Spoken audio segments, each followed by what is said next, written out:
Okay, next bunch. So let's do this one. Anna Karenina by Leo Tolstoy, Russian writer. If you've been watching this My Library series, I mentioned that I got through a third of it. There's the little, maybe, it's almost a third. There's a little flag. It's about two storylines. They're kind of together at the beginning, and then they kind of separate. And there wasn't anything out of it. Like you could follow the story. It was fine, but I wasn't getting anything out of it. Now you can certainly say to me, well, what were you expecting to get out of it? And I don't know what I would say to that, but I guess I was hoping to have some unique experiences, and I wasn't getting that.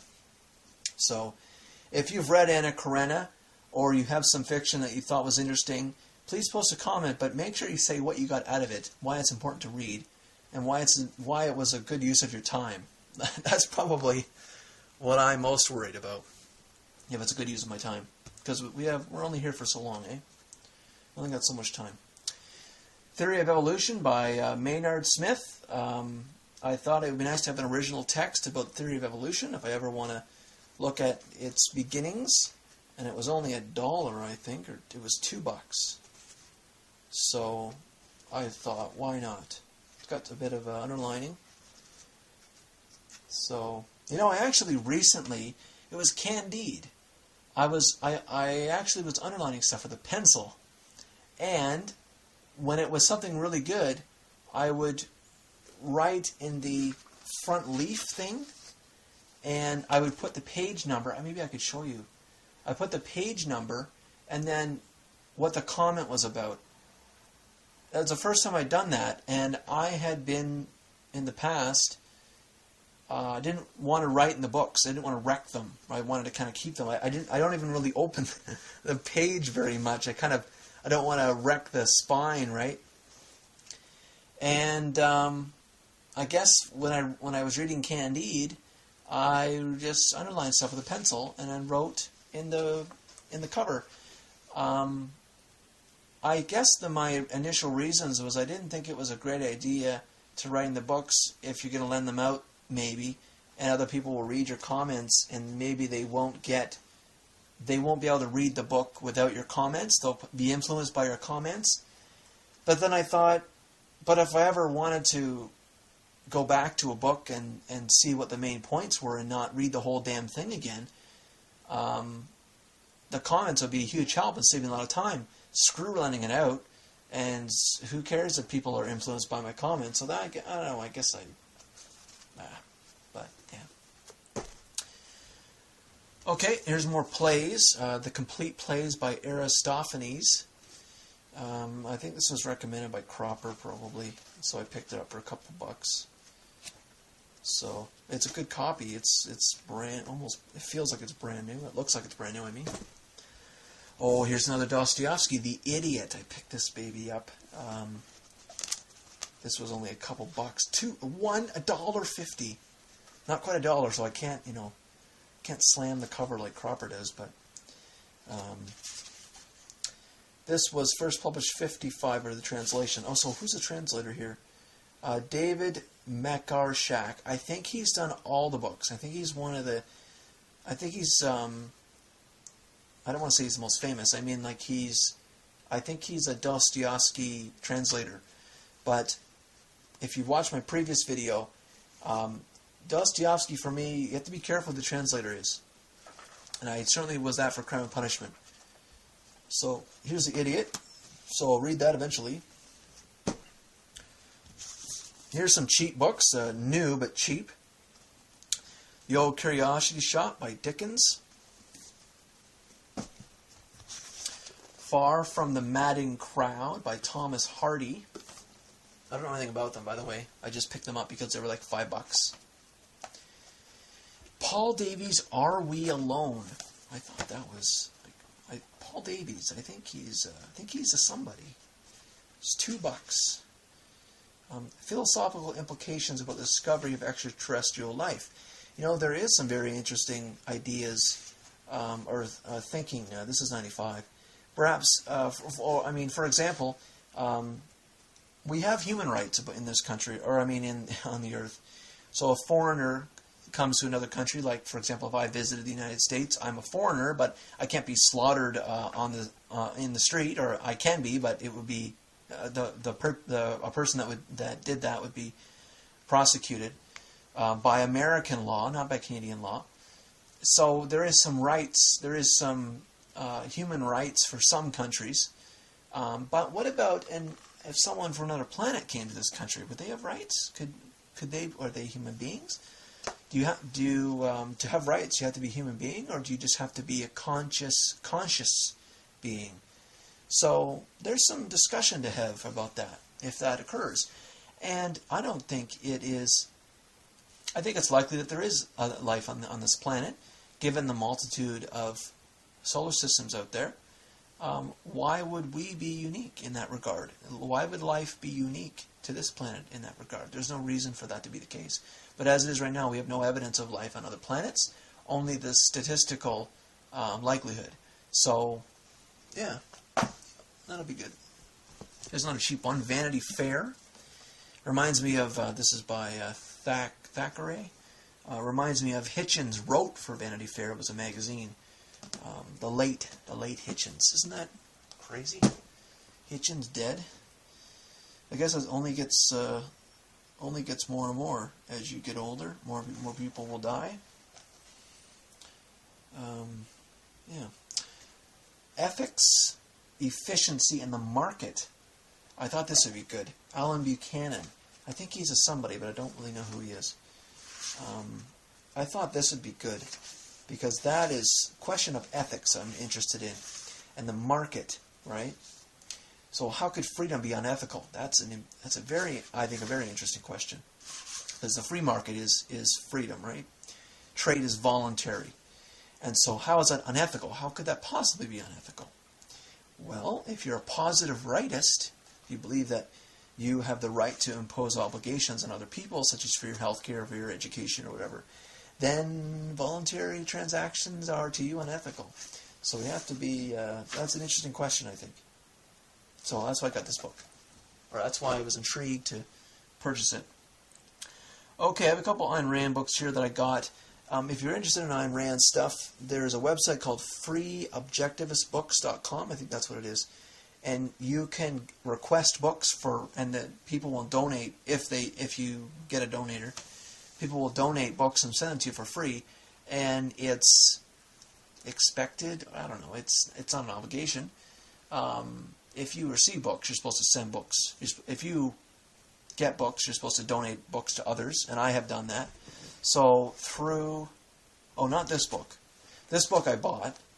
So there's Introduction to Objectivist Epistemology. I haven't touched it because I haven't been that interested in really getting into it. I agree with a lot of the conclusions of objectivism, but I haven't bothered to delve into it. So I wouldn't consider myself an objectivist. I wouldn't know enough to say that. I wouldn't know enough about objectivism to make that claim. But I like a lot of the stuff that comes out of the discipline. Except for some of the feminists, or some of the views on women and all that, I think were a little crazy. And a lot of warmongering, I think. But other than that, I think it's pretty good stuff. So anyways, I thought it was worthwhile having this, and I think it was fairly cheap in a bookstore. It was used. This is the expanded second edition. So Peikoff's got an essay in here. So this was printed in 90. Yes. First printed in 67. And then this one's printed in 90. Okay, this one I did get from the Free Objectivist book. So someone mailed this to me for free, and then I sent Fountainheads, because Fountainhead's a really good book. A really good fiction book. It doesn't really... It's not about objectivism necessarily. It's a good fiction book, if you like fiction. Read The Fountainhead. It's a good one. The Ayn Rand Library, The Voice of Reason. So this has essays in it. And in particular, I was interested in the essay on education. What was it here? The American School, Why Johnny Can't Think. That's by Leonard Peikoff. That was a good essay. That's the main reason I wanted this. This was published in 1990, yes. 89 and 90. But this has all kinds of essays. Essays on philosophy, culture, and politics. Yeah, so that's that one. Okay, here's some stuff on education. Compulsory Miseducation and the Community of Scholars by Goodman. This is a good one of critiquing the education system. Geez, I wish I had more to say. No, off the top of my head, I don't have a lot to say. I guess this is 2 books in one. Maybe I'll say this is 62, 64. I have not read it. It's a critique of American Ed. So, yeah. Yeah, okay. Haven't read it yet. Here is fiction. Wuthering Heights by Bronte. I read this in summer school. I did high school in 4 years. Up here in Canada, high school is 5 years. Oh, they removed that almost when I went to university. 1 year after I went to university in undergrad, they got rid of it. But I did high school in 4 years, and thus I had to take summer school. So in summer school English class, I had to read Wuthering Heights. Not a bad book. Other people cringe at Wuthering Heights. Oh, how could you've read that? That's a difficult read. And I don't remember it being a difficult read. I believe there was 2 characters in this book that have similar names, and it's kind of annoying. I think Crime and Punishment has the same problem. Raska and Raja or something like that in Crime and Punishment. I don't know why the author did that. It's one thing to write fiction. I would think within that there is also practicalities. Like, don't call someone Raja and Raska. Like, call them Smith and Paul. That would be easy on your readers. I think there was 2 Sarahs in this or something like that. There was 2 different Sarahs. They did this in Wuthering Heights too. I think it was Sarah, or maybe it was Catherine. I bet you it was Catherine. 2 Catherines? I think that was it. But yeah, I have a copy now, so I don't mind picking it up. It's a couple bucks. Here's Dante's Inferno. I guess it's about hell, right? I actually don't know a lot about... I know the name, but I don't know what it's about. I assume it's worth owning, so that's why I own it. But I don't know really what it's about. It's about hell. That's all I know. But I'll find out one day what it is about. I don't mind declaring ignorance. I don't mind at all. Heart of Darkness and the Secret Shower by Conrad. There's another fiction. Another one fiction that I have no idea what it's about, but I've heard the name and I thought it was worth buying for a couple bucks. $2 or $3 or... Yeah. So I own that one now, so if I want to read it, I have it, and I am able to do it. And yes, you can get the stuff online. Yes, you can download PDFs and whatever, but I suppose I may be the last dying generation of liking the physical copy that I can punch and hold like this and show YouTube videos. How am I going to show you a PDF? Oh, look, I have this PDF on Richard Dawkins' Selfish Gene, which I read a couple years ago. Oh, that's boring. Well, that's nice. But to have the book, well, it's something I could show, right? Last of the Mohicans. That is a famous fiction. I think I watched the movie. There's a movie of that? I believe there's a movie about that. I think, unless I'm mistaken, it is about the war between, was it U.S. versus Canada or U.S. versus British? Although the natives up in Canada helped the British fight the Americans. And I think that's what this is about. But I could be totally wrong. But I think this was a movie, too. And that's what it's about. The Iroquois and the Canadians, or the British, I don't think it was Canada at the time, and they were fighting the Americans, and then I think that's when the Canadians burned down the White House. Yeah, that might be tough for Americans to swallow. Yeah, it's been done.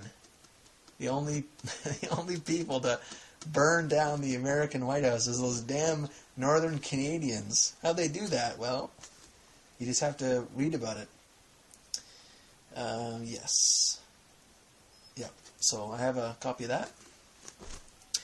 Okay, and last one for this section. I think there's 2 more videos after this. The Canterbury Tales. Oh, there's some friggin' post-it notes in here. The Canterbury Tales by Chaucer. So that's an author, right? Chaucer. Or it's a famous author, I mean. I think he wrote... It's not Neurosis. It was like... There's a book called... It's not Neurosis. I think it's like Throwing Up. I think he wrote a book, and that's the title, but I don't have that. I think that was Chaucer. Or maybe I'm completely out to lunch. That's possible. Yeah, there's a really big post-it note here. Maybe I'll take that out. Get rid of these damn post-it notes. Okay, yeah, so I have that. The Canterbury Tales, 9 tales and the general prologue. Yeah. Wow, I don't know. This is a whole bunch of random stuff. Yeah. I don't know if these different authors or what. There's different names and I don't know. Okay, on to the next video.